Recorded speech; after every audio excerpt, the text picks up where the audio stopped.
Loktar friends, hey everybody, it's Jason Blaha here, your everyone's favorite Orc Warrior with another Orc Mode workout session for you guys.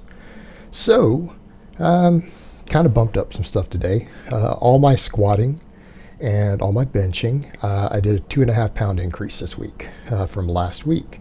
Yes, I know that's small, but at this point, I learned a lesson doing the Beltless low bar squat, pushing it all the way back up to 485 from 405 using this similar style of training, is that I got too aggressive in my jumps, and eventually it caused me to stall sooner than I would have liked instead of making continual progress.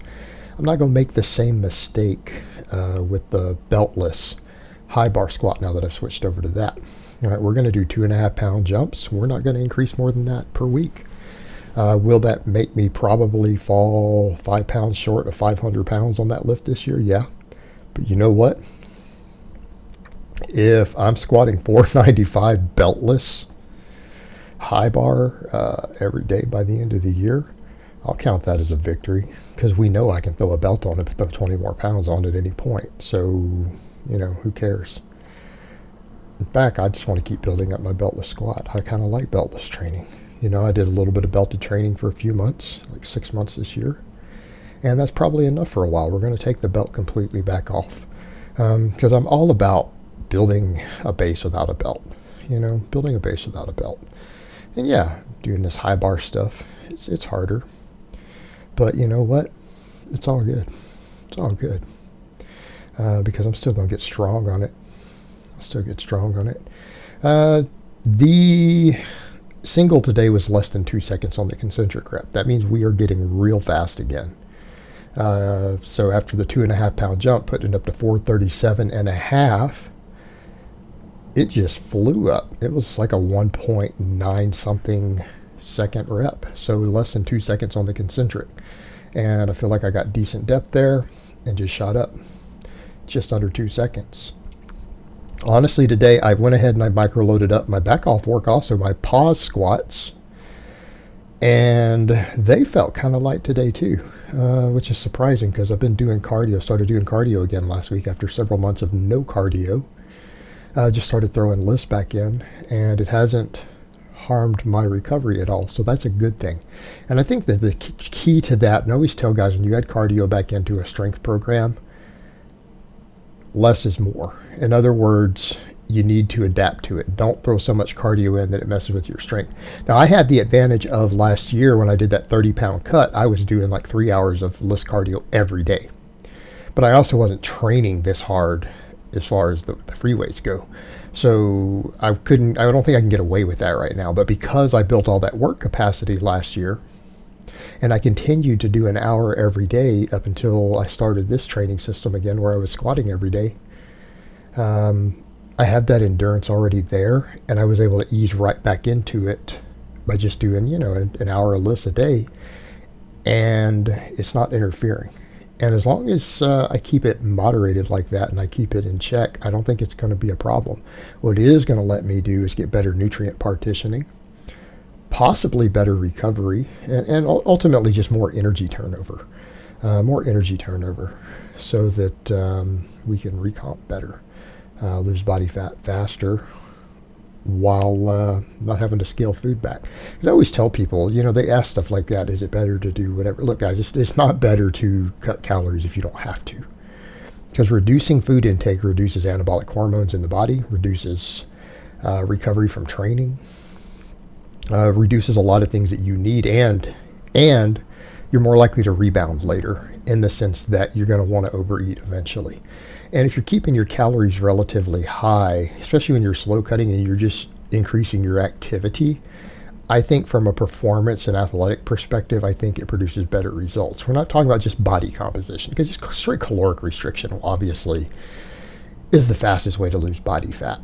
I mean, even if you did no cardio, if you just starved yourself down, you'll lose body fat relatively quickly. But that's not the point. We're talking about being in better shape, particularly on a slow cut. If you can just slow cut by just cleaning your diet up a bit and burning through more calories, I think it produces better results in the long term as far as muscle mass, strength, performance, all those things, I think you're better off doing that. So for me, I mean, I'm doing a fair amount of training volume at this point with the lifting. I mean, multiple sets of squats every day, multiple sets of bench every day, moderately heavy deadlifts every day.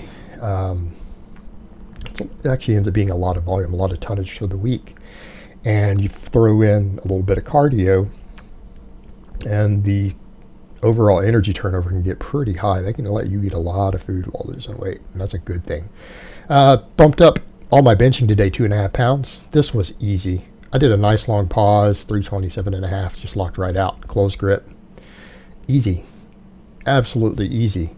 Same thing. I don't want to get greedy. You know, a lot of people would look at that and be like, Jason, you just need to bump that another 5-10 pounds. No, I don't. You know why? Because I have time. I got time, guys. And I don't want to get greedy with the bench. Just like I messed up getting a little too greedy with the squat a couple months back. Let's not make that mistake with the bench. Milk those gains out. Because I'm doing it so progressively and so slowly with these little jumps and just doing the back off work, guess what? It's not difficult. I don't actually feel like I'm training my bench that hard, but I really am. But my RPE isn't going over 9 ever on anything. But the bench is climbing. And I mean, I'm getting faster even with the weight going up slightly, right?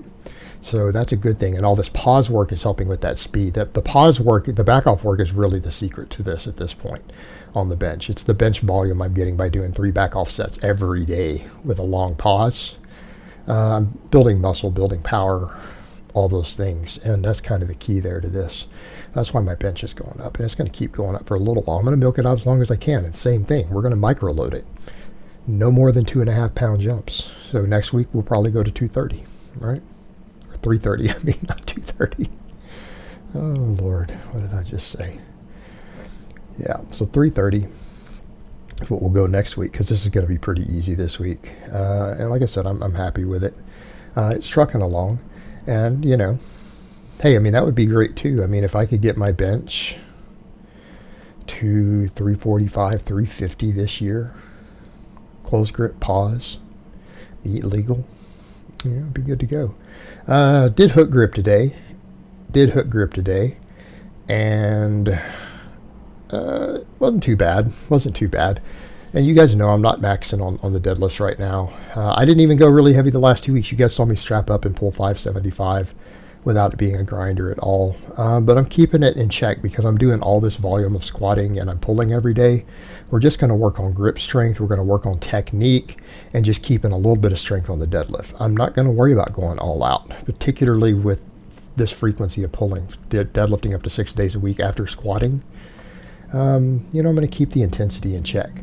It's about just training the technique, getting some growth stimulation, kind of greasing the groove on those motor patterns, strengthening my thumbs for the hook grip, which the 485 went really good today. This was really easy, so I went ahead and went up to my 505, and the 505 got a little slippery at the top. I almost need to watch it to see if it would count. I haven't looked at the footage yet to see, but the 485, absolutely no problem. No problem at all. Locked it out, held it, set it down, just fine. So the hook grip's slowly coming along, but it's going to take me months and months to get that hook grip up, you know. Like I said, I've penciled in, I'd like to get a 600 deadlift with the hook grip this year, but we'll see if my thumbs can take it. I know I've got the strength for it. That's not a problem. I don't know if my thumbs and my grip are going to be up to speed. And we get there by doing the grip work. We get there by practicing the hook grip. We get there by practicing double overhand. We get there with the pinch blocks, right? The 505, let's look and see if this would have passed or not. I'm not sure. It would really depend. Man, that would depend on a call of a judge, wouldn't it? That's 50-50 if that would have gotten passed in comp. I felt like I got the shoulders back. It would have been a lock, but it was so brief it might not have counted. 425 double overhand went decent today, so I tried 435, and I feel like I missed it. I wasn't able to hold it at the top. I had to set it down really quick. But the 425 wasn't bad. Didn't try to hold it, and I set it down. 435, though, you know, 435, I'm not going to count this as a PR. I was going to try it as a PR double overhand grip, and the bar started rolling on me at the very top, and I set it down really quick. I don't think it would count. but it was close. It was close. Maybe we'll get it tomorrow. I'll try again tomorrow. So we'll see how it goes. All right, guys, but that's really all I have to say on that today. I hope it's been informative, and I will talk to you guys next time.